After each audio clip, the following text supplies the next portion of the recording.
When I first started playing Blueprints, I thought the goal was simple. Reach the end of the mansion and find room 46. But after I finally did, I realized something. Finishing the game was not the same as completing it.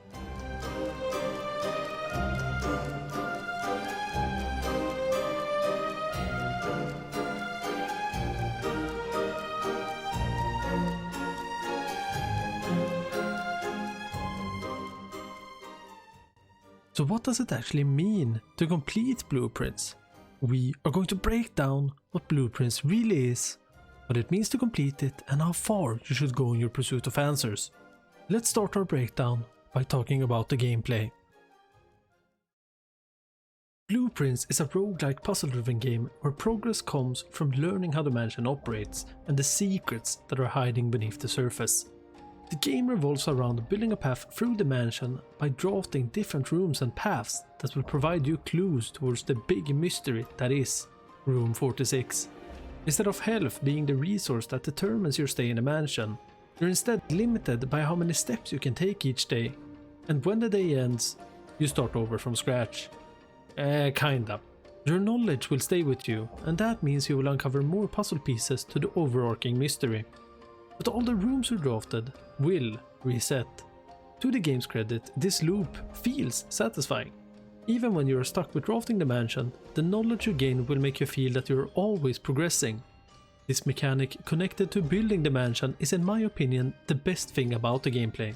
It's fresh and makes every decision feel strategic. This system works incredibly well at first, but it's also where most of the game's problems begin when you try to fully complete it. While you're busy with your home renovations, the thing that will take the center stage are the puzzles. The puzzles are incredibly diverse and feel rewarding to solve, but the process of reaching those solutions can sometimes be frustrating. The puzzles feel mostly organic, with every environment presenting different puzzle pieces, and it's your job to put them in place. While you're collecting the different pieces, you would expect that the game has a journal of some kind to keep track of everything. Nope, the game does not offer any journal, so you either have to rely on memorizing everything you find, or write it down on your own outside of the game. While not a big issue, it's just annoying and could have been a simple fix by adding a journal in the game. And next, I have to talk about one of the things that made me a bit more annoyed with the game overall, and that is that it's a roguelike. I loved the concept at first, and when everything is new, it feels rewarding to explore and find new clues. But the moment you stop exploring and start hunting for specific rooms, the entire loop changes, and not for the better. Instead of feeling the excitement that was discovering everything the world had to offer, the feeling was instead replaced by frustration, and the main gameplay loop felt repetitive. In the perspective of a completionist, this is what the game struggles with the most. And while this problem can appear a lot in different roguelikes, they more often than not have mechanics you can master that makes it so you can prevail, even with bad luck. In my opinion, Blueprints falls flat in that regard. As you're figuring out how the mansion works, the next thing you will do is inspect every room for the different pieces to the puzzle. So let's talk about those next. Let's talk about the environment and the atmosphere. The first thing that stands out is the art style. While it may appear simplistic at first glance, it fits perfectly in the world that has been crafted. The blueprint-inspired aesthetic supports the core mechanics of the game, and every room feels distinct through its shifting color palette and architectural variety. Every room also does an incredible job of telling a passive story. Instead of having everything told to you, the game instead shows you through subtle environmental clues. The multi-layered puzzles also gives the room more depth than you initially expect, making the mansion feel lived in and filled with lingering mystery. To enhance that sense of mystery, the game focuses less on constant music and instead relies heavily on environmental and ambient sounds. This keeps the player focused and creates quiet tension throughout the exploration. And when music is used, it often comes unexpectedly, making moments of discovery feel more impactful. That tension is then reinforced by the game's mechanics. Limited resources, uncertainty about which room will appear next, and the knowledge that every decision can carry significant consequence. While this sense of discovery and tension feels incredible in the early hours, repetition eventually begins to set in. The structure of each run can start to feel mechanical, and the excitement of uncovering new rooms eventually fades. This is then also made worse by the lack of a journal or tracking system, and becomes a real issue during long-term puzzle solving, where the game expects you to connect information across multiple runs without giving you the tools to track it. The world invites you to explore, but doesn't always respect your time when you do.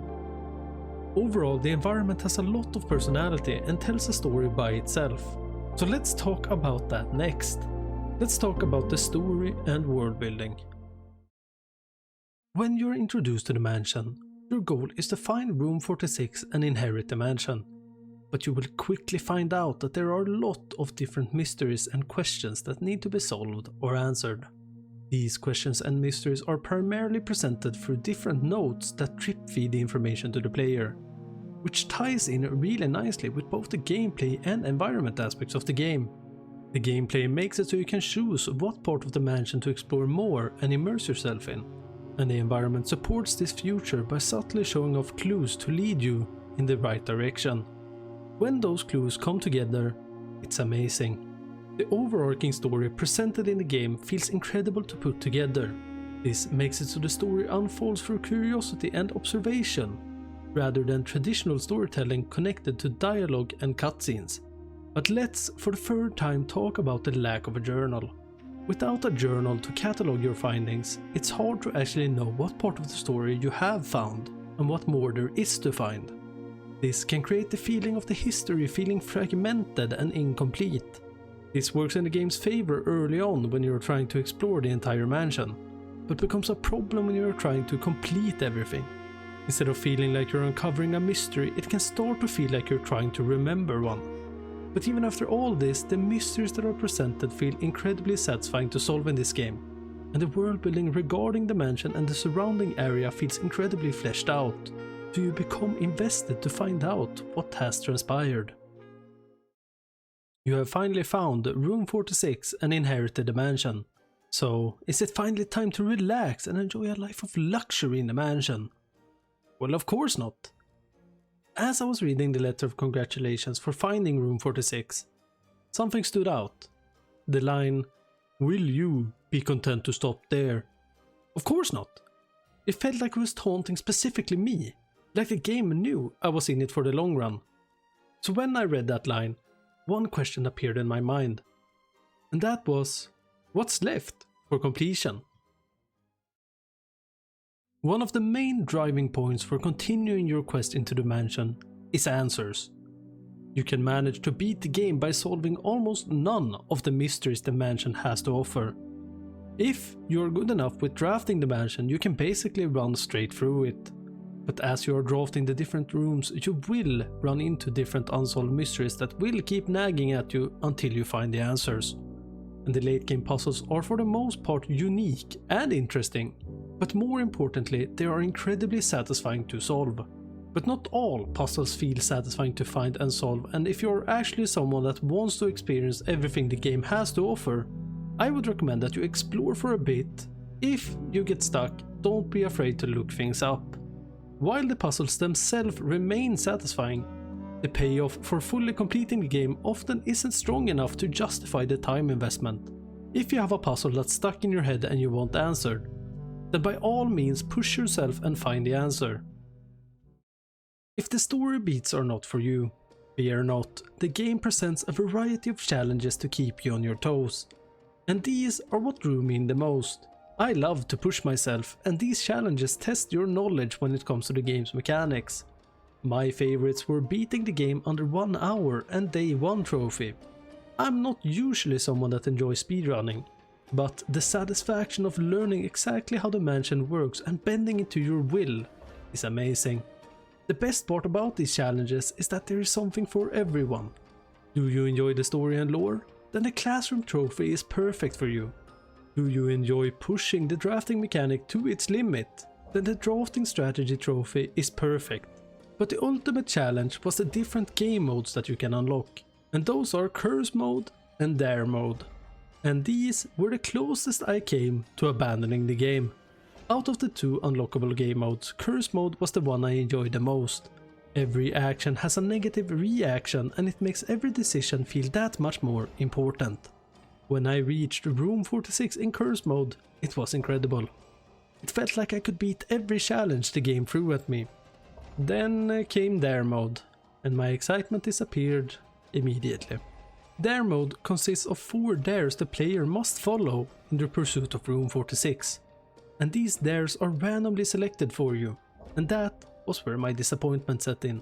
Because in my first run I was presented with 4 almost impossible dares, and in my frustration I started over, and instead got 4 almost trivial dares that made it almost no different from playing the game normally. This randomness doesn't create challenge, it creates frustration and inconsistency. These challenges are fun if you enjoy mastery, but they don't add anything essential to the experience. Blueprints, a game that innovates in the puzzle game genre.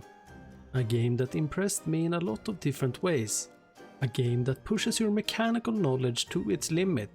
It's an amazing experience, for the most part.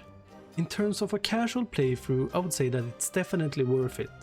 But from a completionist perspective, the game instead becomes tedious and removes a lot of the magic that made it special. So when it comes to a casual score, I will give Blueprints an 8 out of 10. But when it comes to a completionist score, I will instead give Blueprints a 4 out of 10. Blueprints is designed to spark curiosity, but not to sustain obsession. It's at its best when you follow that curiosity, not when you feel obligated to see everything. Now, if you'll excuse me, I need to quickly run to the bathroom. Wait, what do you mean I did not draw off the toilet today? Well, I guess I'll hold it in for the next day.